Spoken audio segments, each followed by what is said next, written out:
911, what is your emergency? Units respond code 3 to a 1050 on the highway. Vehicles are blocking multiple We're en route lanes to the of travel. hospital. Patient is currently having We've got a cardiac 4-alarm arrest and has fire been here. intubated. Send additional Protesters are trucks. outside of City Hall and they are not complying with our Out orders on to one. Hold the disperse. air. In a rapidly changing world for first responders where it seems that every day the rules and norms are changing, there is one voice you can count on to give you the latest in emergency news. That is Lifeline.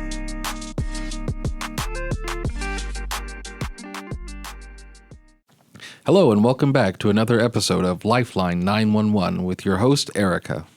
Hi. I'm your co-host, Gary, and today we are going to be continuing our discussion on what it takes to be a 911 dispatcher and the initial training requirements for it. So, Erica, what are those?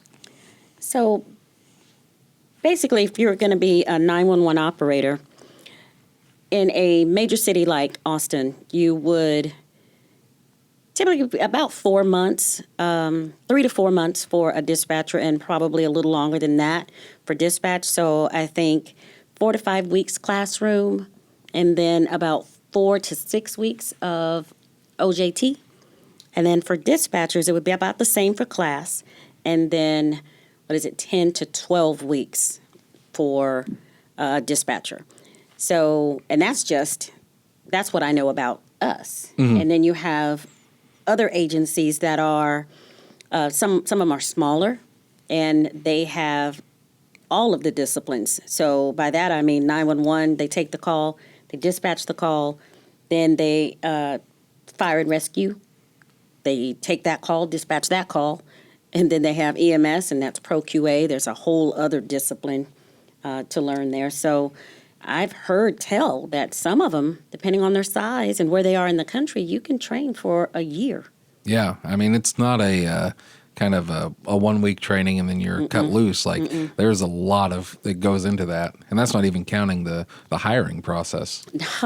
Yeah. I remember mine, and this is many years ago, but it took me about 2 months to get hired. Yeah, I think I was about the same because from the initial application to walking the door to classroom training. Yeah, and I didn't even have classroom training because in 2000 we didn't yet have a structured program. Mm-hmm.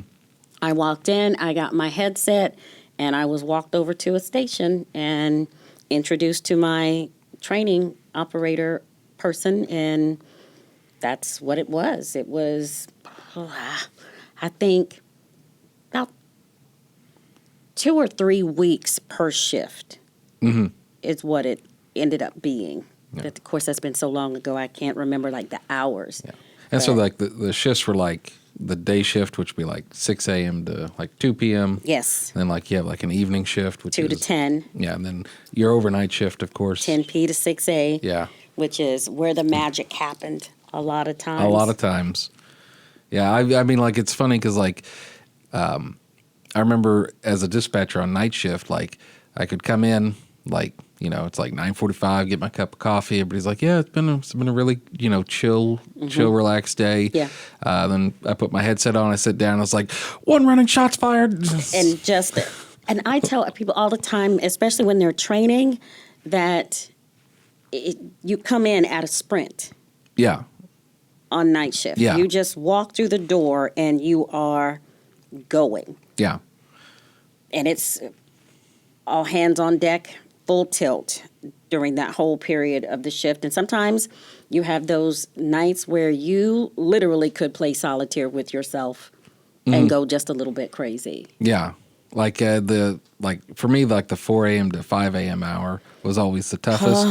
Yes. Like if I made it to 5 o'clock, I could get that last hour in. But 4 a.m. to 5, especially like on like a Sunday or a Monday morning, I guess, Sunday night into Monday morning. Yeah. Like it's just like, oh, man. It's just painful. Yeah. I would find myself at times fighting sleep. You know, and I got to the place where I had to come up with a strategy to stay awake, and which actually can lead us into what would be for someone who's considering this. What's it like to manage so you've made it through the training, you're in the door, you're here, what's next? Right. What is that? What does that look like? How does that impact your life? Because this is 24/7, 365. We do not close ever. Yeah, and like, what does that like actually mean? Because I think people hear 24/7, 365, and they're like, "Oh yeah, I could do that."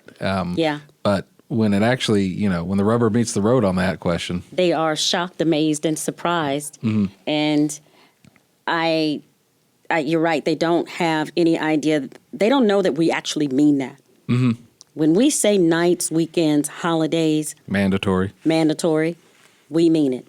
Yes, you will miss anniversaries. Yes, you will miss, Aunt Ethel's 95th birthday party celebration. You Christmases, Thanksgivings, recitals. yes, birth of your children. No, maybe No, not that. maybe not that. Well, we're monsters, but we're not quite that bad off.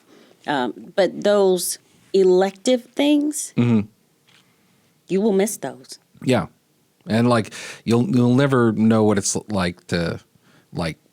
It's 5:00. We're all going down to the bar, because. Yeah. I do remember on night shift, we'd get off at 6 a.m. and then we'd go down and they wouldn't start serving liquor until 7, so Yeah. we'd usually get to the place we went to about like 6:30 and 6:30. put our orders in, and then Yep. like right at 7:00 they'd bring them out and people would be looking at us like, why are these? There's like 15 These people alcoholics. just drinking like heavily. But that's because we worked night shift, this is a lifestyle Yeah, that a lot of people, they don't realize this. And I think when they come into this profession, they don't realize how much it's going to impact their day to day. yeah, This is, well, you hear a lifestyle a lot, but you don't realize this.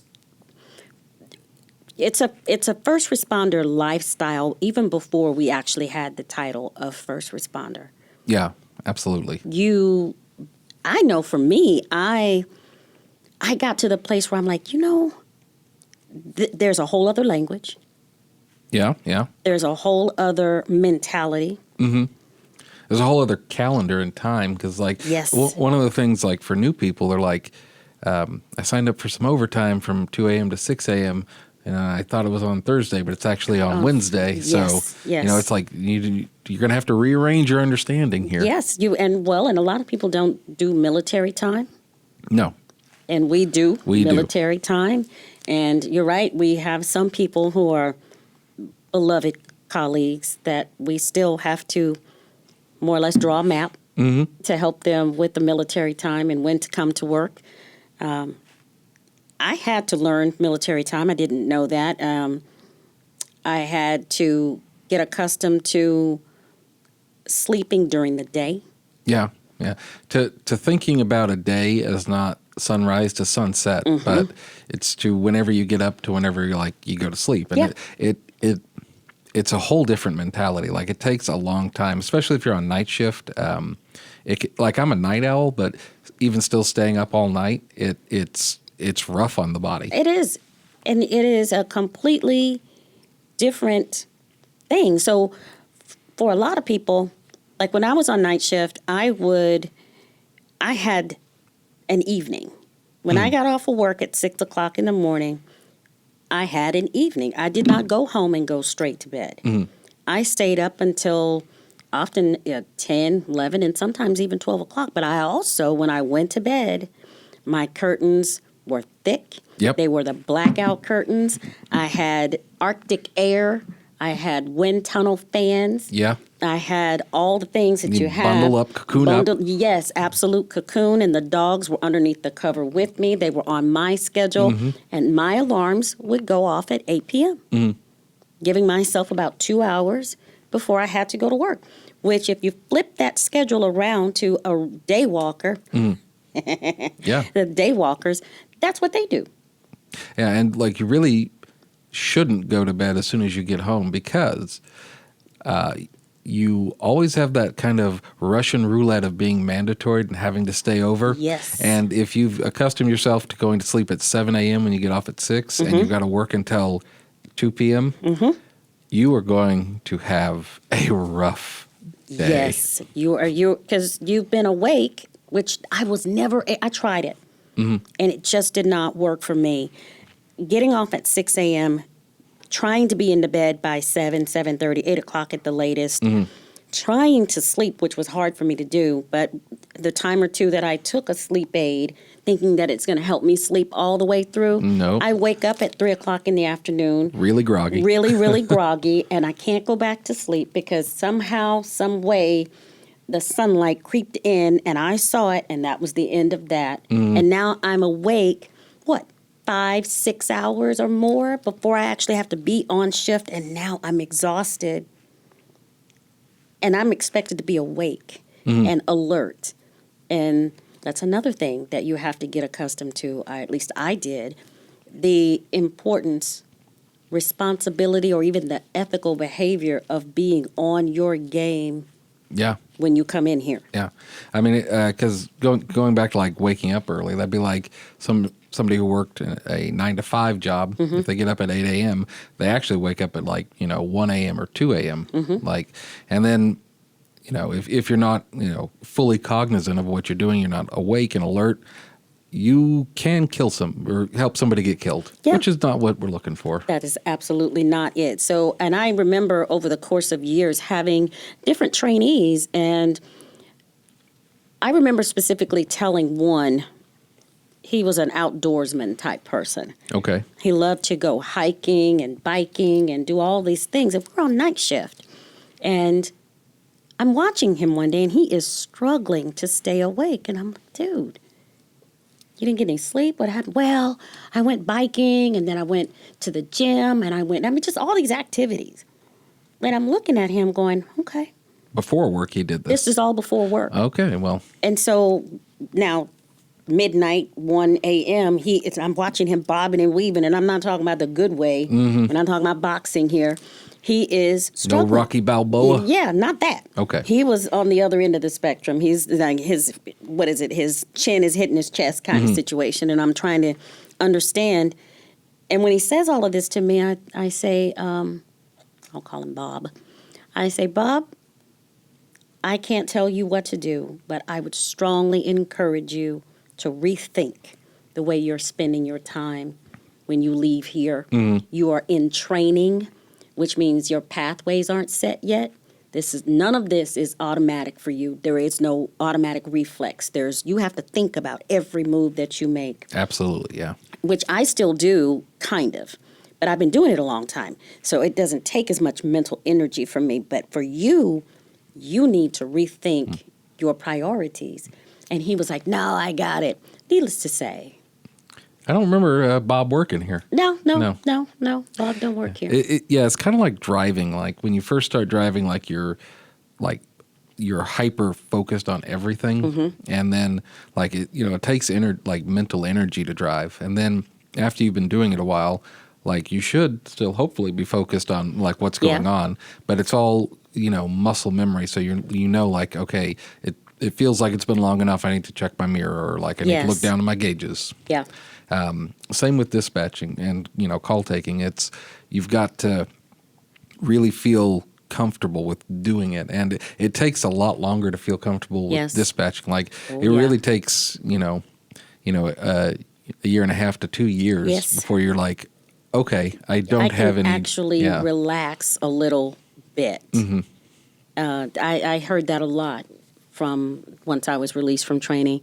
It takes about 2 years to get comfortable, and it's absolutely the truth. And I would say the same is true when you're taking 911 calls, even though, and there's a myth out there that one is harder than the other. I disagree. I think that it is just a different discipline. Yeah, absolutely. I think that there's very few people that can do either of the jobs, but it's such a different mentality for dispatchers as it is to call takers. Dispatchers are usually more type A personalities. They like to be in control of things and very coordinated with what they're doing. And then call takers, the 911 operators, are generally a little bit more empathetic with people, and I don't want to say softer, but they are more personable. Yes. And you usually can't take a dispatcher and have them take 911 calls because they would just have complaints up the wazoo. up the on them. wazoo because Yeah. they're like just the facts, Yeah. get to the point. And I was able to do it, but it made me I started off as a dispatcher. I had intentions of becoming a 911 operator, but then I tested and my aptitude Your aptitude. was more towards dispatching and being able to hear, because I know one of the tests was I would listen with some headphones on and I would listen to a scenario being played over the headphones, and then at some point someone random would just come into the recording and start spouting off all these numbers. And the test was to be able to remember as much of the original story and as much of the random numbers that this weird person from out of nowhere Yeah, is telling you. is telling me. And I thought I did horrible, but as it turns out, I did really well. But with 911, learning how to do, the testing for that is similar, but with 911, with this, I guess you are listening to the same thing. It's generally like one track at a time. That's Whereas like what I with mean. That's dispatchers, what I it's mean. like you're having like a bunch of things kind of go on. Yes. So It's like just a different skill set. One is not harder or less hard or less important, just different. yeah, like because I would definitely say that most dispatchers would find, even good dispatchers would find taking 911 calls very, very hard for them. Yeah. Just the same way that most, call takers would find dispatching very, very hard for them because it's two completely independent things that you're doing. Yeah. One is you're very narrow and deep in terms of like a call taker, you're focusing on one call at a time, whereas Yeah. a dispatcher, you're very wide and shallow because you're just, That's awesome. I love Yeah, that. thank you. That's amazing. I'm going to steal that. Well, thank you. Steal water. And I'm going to play this back and then I'm going to steal that because it's very true. I was a much better dispatcher after I learned how to take 911 calls. But I was a really good call taker because I had already been a dispatcher, if that makes any sense. And very modest. No, not. Okay, but what I mean is, I can see. I was able to see the flip side of both. The benefit of having done one or the other before having done one or the other. Even now, I can sit down and work a radio, and I can kind of split my thought process. I know what each one needs, and I'm okay with being able to flip back and forth between the two, if that makes sense. No, yeah, totally. Like, it's like after doing dispatch for a while, it's weird because you'll be able to like be talking on the radio, reading a book or something, talking on the phone, and having a conversation with Yeah. somebody. Like, and you like it like doesn't make any sense how you can do it, but like you just develop that ability to kind Yeah. of keep all that together. Yeah. And it's not saying multitasking because you really can't like multitask. It's just Yeah. knowing how to switch from one task to the next whenever your attention is demanded there. Much like driving. Yeah. Well, and I don't remember where I heard this, but I heard it described as switch tasking. Okay. Instead of Okay. multitasking, it's switch tasking. Yeah. And for anybody that because we get programmed to hear multitasking all the time. And if you Google one of the qualities or one of the requirements of being a 911 operator, you will almost always see multitasking, and that's not necessarily true Right. because you really can't No, 'cause- do that. Yeah. I mean, if you try and multitask, you'll just do all the tasks poorly. Agreed. Yeah. Yeah. But I always, when I was doing training, like I would always tell people, like, you want to keep your plates spinning. So, like, if you think of having, like, 10 spinning plates, I don't know if people even do that anymore, but, like, after a while, if you don't touch them, they'll start wobbling and then fall off. Yeah. So you've got to just kind of touch this one, get it going faster, and then when this one's wobbling, touch it, get it going Yeah. faster, just to keep them all going at the same time. That's awesome. Yeah. I'm going to steal all of your That's- stuff. Well, yeah. Go ahead. I'm going to steal all of your stuff. So I guess to round off what we've been talking about as far as the training, I think it's not so much to say you do this in your training to learn how to do this, but it's giving you an idea of the whole picture or multiple components to the same picture. You will train for no less than about 3 months. Yeah. I think. You will learn a completely different language. Yeah. You will learn a different lifestyle. Your priorities will change. You have to decide if the call of the first responder, the responsibility or that call, that sense of duty is worth what you have to potentially give up, sacrifices that you have to make. Yeah, because there are a lot of sacrifices. Yeah. But, it's also a very worthwhile career if that's what you're called to do. Yes, and that's the choice you have to make. You have to decide if no one does well in this if it's about the money. Oh, no. No. No, because there are some agencies out there that pay well. Yeah. But Pay I better, mean, yeah, but I mean, it's the amount of money you get paid could never be worth all the stuff you have to give up. So True. if money's just while you're doing it, like there are much better jobs that are there for money. But Yeah, and you are off on Christmas and Christmas Eve and Thanksgiving and all of those things that you potentially have to miss. Yeah. So let me ask you this, Erica. You've been to a lot of recruiting events, and you've helped a lot of people kind of get in the door. And like, what do you look for when you meet people or you see people? And what makes you think to yourself, this person I think has the potential to be a really good call taker or a really good dispatcher? I spend a lot of time, well, that's not fair. I spend a little bit of time talking with them, and usually I'm able to get a sense of where their head is based on the questions that I ask. I'm like, have you ever thought about it? And they go, no, I've never thought about it. I hear that all the time. And I say, why not? And they say, well, I mean, I don't know if I have what it takes. Okay. And I start asking the questions. One of my favorite ones is customer service. And I will ask them, I know you know how to type because if you've worked in a call center, that's a given. Yeah, So that's easy. I will say if you can't type, learn how to do that before coming here. Please and thank you. Yeah. Because I need at least 35 words a minute minimum. Yeah. Probably more. And not having to look at the keyboard or anything. Yeah, and the hunt and peck doesn't really work. Yeah. You will not be able to get off the ground. No, it just won't work. But back to, I ask them certain questions. A lot of times it's the passion that they display in what it is that they're doing. I ask them where they're coming, what job do you do now, or what was the last job that you did, and what did you like about it? And actually, I find most of the time they are asking me. Okay. Because I will describe to them a day in the life when I am at recruiting events. Sure.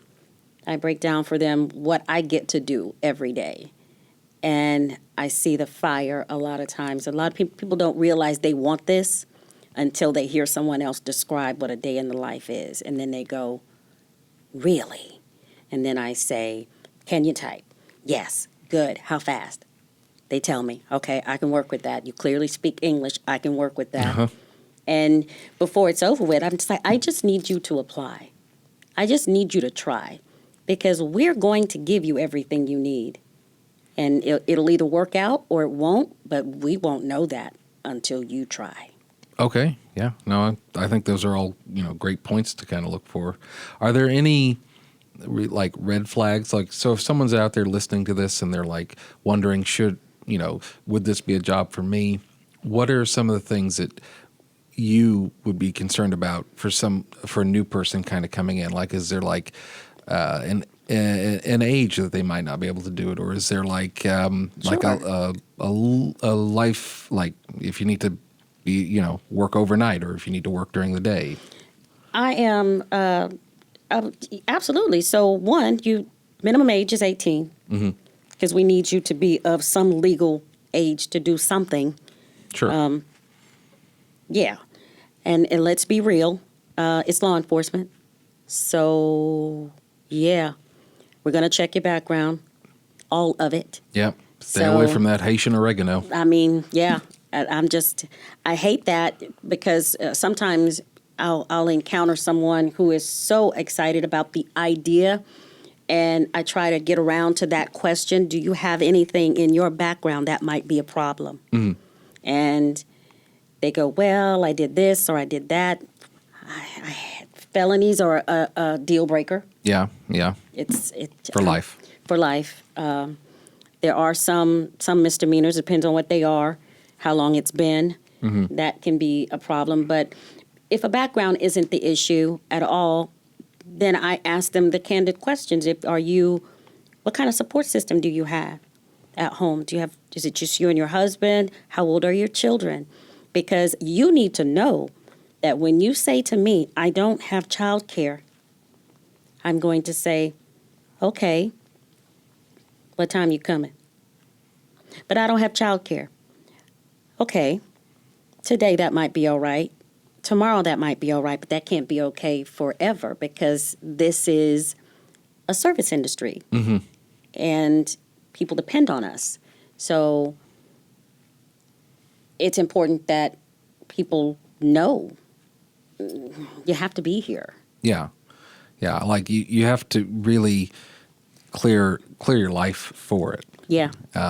Because like if you're not here, there's got to be another butt in that chair. Yep. And if you're not here and there's another butt in that chair, then it's probably somebody that's already worked a shift. That's already done their time. Yeah. And they want to go home just like you want to go home. And whatever the shift is, whether it be 8 hours, 10 hours, 12 hours, they want to go home. And 16 being the max. Nobody wants to do 16 unless they signed up for 16. And even then, they And even usually then, regret it. They usually, yes, About buyer's hour remorse 14. is what we call it. Yeah. By hour 14, they're like, what was I thinking? And that's another thing, mandatory overtime. I am usually very honest with people. We don't do it very much anymore, but there is always that possibility. Oh, yeah. Like during weather events or like riots or Yeah, anything. yeah. When we had Snowmageddon, Yeah. In Central people Texas. in Yeah. Central Texas, people could not get here. But that is a wonderful example of the sense of duty and responsibility that comes with this. Because during Snowmageddon, as we were getting the weather reports to prepare us for it, people started packing their go bags. They came to work with suitcases. When I was able to get out and get here, I brought my suitcase. I brought 2 or 3 days worth of clothes. I brought pajamas. I brought my little inflatable pillow. I had my blankie. I had my You were fuzzy socks. much better prepared than I was. Oh, did I you slept get on the stuck? floor. What? Oh, that's so bad. Yeah, and the LT would just step over me every And morning. just, well, do what you got to do. Yep. That's But yeah, fine. but that is that sense of responsibility. Mm-hmm. But when you're going through something like that, arm in arm with your colleagues, Mm-hmm. there's nothing like that feeling. Even though it's awful, it's terrible, but it's also fulfilling. Yeah, like adversity builds camaraderie. Yeah. You know, I mean, that's, militaries do that all the time Yeah. when they have boot camps, break you down to build you up together. Mm-hmm. And it's true. It does happen. Yeah. Speaking of militaries, would you, people that get out of the military, are they usually good candidates for the job? I would say so because they are disciplined. Mm-hmm. They know how to follow reasonable, lawful orders and ask the questions later. Oftentimes, they already have that sense of duty and responsibility. A work ethic. Yeah. A lot of times is already there. I don't have to help instill that, which is where it is a challenge now because we have so many different generations working in our centers. We have, we've got our senior citizens who are just rounding down their careers, and then we have our 20-somethings that we have as young as 19. Although they started when they were 18. They started when they were 18, and we've got some 19, 20-ish people who have never seen a checkbook. Blows my mind. I will say it's been interesting because, some of the, younger generation, like they have like a really strong work ethic, and like, they get here like, and they'll do their job, and then like some of them don't. Like, so there's no like rhyme or reason to it. True. I wish I could figure that out so we could avoid hiring those that wouldn't work out. That's true. But, But some of them don't even know, they don't know what they want to be. They just think it's a really cool thing. They come in, and it's up to us to help build that character, build that sense of responsibility, and help them find that first responder that's within. And I know it may sound like something out of a movie, but it's true. You don't know it's in there until time and calls and disasters and working on a team that is like nothing else you're going to do brings that out of people. So would you say that the job is a better fit for somebody who wants to invest at least some sort of mid to long range in it? Or would this also be a good job for people that are looking for more, I don't want to say temporary, but short-term work, like, 3 to 6 months? I would not encourage anyone in the 3 to 6 month range to do this, because for one, it's going to take you that long to get hired. Yeah. And then it's going to take you that long to get through the training. And by training, I mean, this is not easy training. This is not a walk in the park. This is hard work. Yeah. I've seen this training.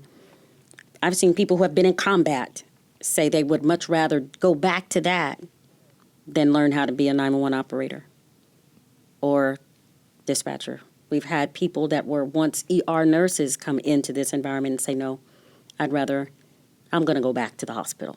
Yeah. Because it's just not for the faint of heart. And it's not, by the time you have invested the 3 to 6 months to get hired and the other 3 to 6 months to just get past the training, you are nearly a year in. And now it's time to go. So no, I really wouldn't. I would say give it at least 2 years, because it's going to take you that long to get halfway good at it. Yeah, and comfortable with it. And comfortable with it to find out if it's really a fit for you. Because if you give up because it gets hard, well, it hasn't gotten hard yet. So no. But I would also say, if you do manage to get in and you're able to get to the 2-year mark, this is something that you can, the skills that you learn here, you can take anywhere. You can go anywhere in the English-speaking world and take a 911 call. Yeah. Because, they're all pretty much basically the same basic. Yeah. Yeah. So just kind of last question. If somebody's tepidly interested, is there a way that they could come like and observe and like kind of see what it's like? Or Sure. If now, most agencies will allow you to come and do what's called a listen-in. I would encourage you to reach out to your local agency. Probably they're non-emergency. Don't call 911. Don't call 911 for this. Please don't call 911 for this. Reach out to your 311 or whatever your non-emergency contact number is for your agency. Just call and ask. Or maybe look on the website and see if there's something. Most of the time, it's like the Public Information Office would be a good place to start. And I know for us here in Austin, if you can pass an initial background check, because remember, these are sensitive systems that you will be observing, even though you don't necessarily know what you are doing with them, we still have to respect people's privacy, right, and keep those things close to the chest.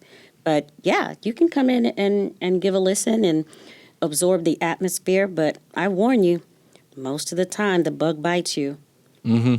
After you sit here and you thought you were just interested before, and then you walk out realizing you actually want to do this. You actually want to try it. Yeah. So good luck. Okay.